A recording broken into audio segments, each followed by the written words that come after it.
నమస్తే BCC news కి స్వాగతం। నా పేరు విజయ। నేటి ముఖ్యాంశాలు। ప్రతి చేనేత కార్మికుడికి అండగా ఉండటమే ఆల్ ఇండియా వీవర్స్ ఫెడరేషన్ లక్ష్యం। జాతీయ కార్యవర్గ సభ్యులు ప్రతి చేనేత కార్మికుడికి అండగా ఉండటమే ఆల్ ఇండియా వీవర్స్ ఫెడరేషన్ లక్ష్యమని ఫెడరేషన్ నాయకులు పేర్కొన్నారు। శనివారం కర్నూలు జిల్లా ఎమ్మిగనూరు పట్టణంలోని స్థానిక సుశీలమ్మ దేవాలయం నందు all India weavers federation Kurnool జిల్లా కమిటీ ఆధ్వర్యంలో ఆల్ ఇండియా వీవర్స్ ఫెడరేషన్ నాయకులు, జాతీయ కార్యవర్గ సభ్యులు కేజీ ఈరన్న, జిల్లా అధ్యక్షులు కామర్తి నాగేశప్ప, జిల్లా కార్యదర్శి కామలే నగేష్, కౌరవ సలహాదారు సాకరే గోపాల్, ఈసీ అర్జున్ ఉపాధ్యక్షులు ఎస్ఎఫ్ శంకరయ్య, ఉపాధ్యక్షులు కామలే రాజు, కార్యదర్శి సాలే ఈరన్న, ఈసీ అరకంటి శివకుమార్, ఈసీ మాకం నారాయణ, జిల్లా ట్రెజరర్ శాసం శివదాసులు పాల్గొని సమావేశం ఏర్పాటు చేశారు। అనంతరం ఆల్ ఇండియా వీవర్స్ ఫెడరేషన్ నూతన క్యాలెండర్ను ఆవిష్కరణ చేశారు। ఈ సందర్భంగా ఆల్ ఇండియా వీవర్స్ ఫెడరేషన్ నాయకులు మాట్లాడుతూ భారతదేశంలో అతి ముఖ్యమైన వ్యవసాయమని, అంతే ప్రాముఖ్యత కలిగి రంగం చేనేత రంగమని, అత్యధికంగా ఉన్నటువంటి చేనేతలను వచ్చిన ప్రతి ప్రభుత్వం అనగదొక్కుతూ వస్తున్నాయని ఆవేదన వ్యక్తం చేశారు। అందుకే ప్రతి చేనేత కార్మికునికి అండగా ఉంటూ సహాయం చేయడానికి ఏర్పడిందే ఆల్ ఇండియా వీవర్స్ ఫెడరేషన్ అని తెలిపారు। అందుకే మనం అందరం ఐక్యమత్యంతో ఉంటూ మన హక్కులను మనం సాధించుకోవాలని పిలుపునిచ్చారు। రాజకీయంగా ఎక్కడ ప్రాధాన్యత కల్పించలేదన్నారు। కనుక ప్రభుత్వం చేనేతలను గుర్తించి ప్రాధాన్యత ఇవ్వాల్సిందేనని, చేనేత కులాలకు సంబంధించి శాఖలను చేనేతలకే ఇవ్వాలని డిమాండ్ చేశారు। అలాగే ముడి సరుకులకు ప్రభుత్వమే లోన్ సదుపాయం కల్పించి జీఎస్టీని పూర్తిగా రద్దు చేయాలని, చేనేతలు కష్టాలను గుర్తించి మాకు న్యాయం చేయాలని డిమాండ్ చేశారు। అదేవిధంగా కార్యదర్శిగా సమతం రమణ మహేష్ గారు ఉన్నారు, కోశాధికారిగా గుంటుక చంద్రశేఖరరావు గారు ఉన్నారు। వీరి ఆధ్వర్యంలో ఆల్ ఇండియా వీవర్స్ ఫెడరేషన్ చాలా కార్యక్రమాలు నిర్వహించడమే ఆందోళన చేసి ఆయనను మళ్ళీ డబ్బులు కాజేసి ఆయనకు అరెస్ట్ చేసి అప్పుడు కూడా మన ఆల్ ఇండియా వీవర్స్ ఫెడరేషన్ వాళ్ళ ఆధ్వర్యంలో భారీగా జన సమీకరణ చేసి ఆయనకు మద్దతుగా స్టేషన్కి వెళ్ళి రాజకీయ నాయకులతో ఇది మాట్లాడి ఆయనకు న్యాయం చేసేటట్లు పోరాడినాం। చీరాలలో ఒక బహిరంగ సభలో అక్కడ కూడా ఒక అమ్మాయికి అన్యాయం జరిగితే అప్పుడు కూడా ఆల్ ఇండియా వీవర్స్ ఫెడరేషన్ వాళ్ళు అప్రోచ్ అయ్యి అక్కడ కూడా వాళ్ళకు న్యాయం చేయడం జరిగినది। ప్రతి చేనేత కార్మికులకి న్యాయం చేయాలనే సదుద్దేశంతోనే ఈ కార్యక్రమం, ఈ ఫెడరేషన్ ఏర్పాటు చేయడం అనేది అణగదొక్కుతా ఉన్నారు। అత్యధికంగా ఉండే రెండవ జనాభా ఏది ఉందంటే చేనేత జనాభా।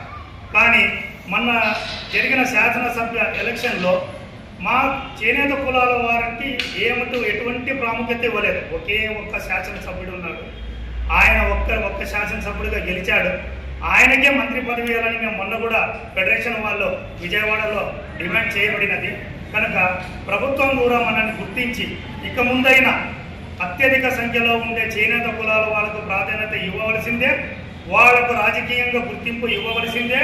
చేనేత కులాలకు సంబంధించిన శాఖను చేనేత కులాల వారికే కేటాయించాలని మా యొక్క డిమాండ్। ముడి సరుకులకి ప్రభుత్వం నుండి, బ్యాంకుల నుండి వాళ్ళకు ఇంట్రెస్ట్ లేనట్ల లోన్ల సదుపాయం కల్పించాలా, ముడి సరుకుల పైన జీఎస్టీని రద్దు చేయాలా। ఈ కార్యక్రమం ఇవన్నీ డిమాండ్లను మేము కేంద్ర ప్రభుత్వానికి, రాష్ట్ర ప్రభుత్వానికి మా యొక్క స్టేట్ కమిటీ నుండి, ఆల్ ఇండియా వీవర్స్ కమిటీ నుండి తీసుకొని వెళ్ళడం జరిగినది। చేనేతలకు గత ప్రభుత్వం 2019 చంద్రబాబు గారి ప్రభుత్వంలో వనవాసి దగ్గర టెక్స్టైల్ పార్క్ ఏర్పాటు చేస్తామని చెప్పి శిలాఫలకం వేసిపోయినారు। మరి తర్వాత ప్రభుత్వం మారింది, ఆ ప్రభుత్వం టెక్స్టైల్ పార్క్ అంశాన్ని ఎవరు పట్టించుకోలేదు। కానీ జగన్ గారి ప్రభుత్వంలో చేనేతలు అడుగుదడుగు సాయం చేయడం జరిగింది। అది ఏంటంటే నేతన వేసాం కదా, అన్ని కుటుంబాలు కాకపోయినా కొన్ని కుటుంబాలకైనా 24 రూపాయల పేదలకు మంచి కరోనా సమయంలో 1.5 సంవత్సరాలు కరోనా సమయంలో మొత్తం అన్ని ఉత్పత్తులు ఆగిపోయినాయి। తిరుపతి పెద్ద దేవస్థానం బంద్ అయినాయి, బ్యాంకులు బంద్ అయినాయి, అక్కడ ఎటువంటి ఉపాధి లేదు, మనకి మార్కెటింగ్ లేదు, ఎక్కడ లేదు। అటువంటి టైంలో కూడా కొన్ని ఆసరాగా పడినాయి వేతన వేసాం 24 ఏమో వర్ధిల్లాలి చేనేత కుల సంఘాల ఐక్యత, వర్ధిల్లాలి చేనేత కుల సంఘాల ఐక్యత, వర్ధిల్లాలి చేనేత ఇండియా వీవర్స్ ఫెడరేషన్ ఐక్యత, ఇండియా వీవర్స్ ఫెడరేషన్ ఐక్యత। ఆల్ ఇండియా వీవర్స్ ఫెడరేషన్ ఆధ్వర్యంలో ఎమ్మెగనూరు సుశీలమ్మ దేవాలయంలో కర్నూలు జిల్లా వీవర్స్ ఆల్ ఇండియా వీవర్స్ ఆధ్వర్యంలో సమావేశం ఏర్పాటు చేయబడింది. ఈ ఆల్ ఇండియా వీవర్స్ ఫెడరేషన్లో మొత్తం 18 కులాల చేనేత కమ్యూనిటీ అందరూ కలిపి ఆల్ ఇండియా వీవర్స్ ఫెడరేషన్ ఏర్పాటు చేసుకున్నాం. ఆల్ ఇండియా వీవర్స్ ఫెడరేషన్ నుంచి మన కర్నూలు బాడీని మాట్లాడుతూ ఒక ఈసీ కమిటీగా ఇక్కడ సుశీలమ్మ దేవాలయం ఏర్పాటు చేయడం జరిగింది. ఇందులో వచ్చేసి దాదాపుగా మన రాష్ట్రంలో 18 కులాలు ఉన్నాయి చేనేత దాంట్లో. ఈ 18 కులాలు గాను మన ప్రాంతంలో 5 కులాలు ఉన్నాయి. పద్మశాలి, శుక్లశాలి, కుర్ని, దేవాంగ, తొగటశాలి, భావసాల, క్షత్రియ, ఇక్కడ 5 కులాలు ఉన్నాయి. 5 కులాల నుంచి కూడా అందరూ మెంబర్స్ వచ్చినారు. అందరూ కూడా ఒక జాతీయంగా ఒక నిర్ణయం తీసుకోవాలని చెప్పేసి చేనేత కులాన్ని అభివృద్ధి చేయాలని చెప్పి ఉద్దేశంతోనే ఇక్కడ సమావేశం ఏర్పాటు చేయడం జరిగింది. ఎందుకంటే భారతదేశంలో వ్యవసాయ రంగం తర్వాత ఎక్కువగా ఉన్నటువంటి వృత్తి వచ్చే చేనేత వృత్తి. ఆ చేనేత వృత్తిని కూడా చాలా రకాలుగా అణిచివేయడం జరిగింది. కానీ ఈసారి అట్లా కాకుండా చేనేతని కూడా అభివృద్ధి చేయాలని చెప్పేసి అదే ప్రకారంగా జాతీయ స్థాయిలో కూడా మన ప్రభుత్వ ఉద్యోగులు అయితే కానీ గవర్నమెంట్ స్కూల్లో వాళ్ళు అయితే కానీ ఖచ్చితంగా చేనేత వృత్తిని చేనేత గుట్టని ధరించాలని చెప్పేసి డిమాండ్ చేయడం జరిగింది. అదే ప్రకారంగా మన చేనేతని అభివృద్ధి చేయడానికి ఇది చాలా మంచి అవకాశం. ఇందులో ఇంతకుముందు జీఎస్టీ వేసినారు, జీఎస్టీ ఎత్తివేయడం జరిగింది. కాబట్టి చేనేతని కూడా అన్ని పార్టీలు కూడా డెవలప్ చేయడానికి కృషి చేయాలని కోరుకుంటూ నా పేరు కామలే గణేష్, ఎమ్మెల్యే నేను జిల్లా కమిటీ కార్యదర్శి.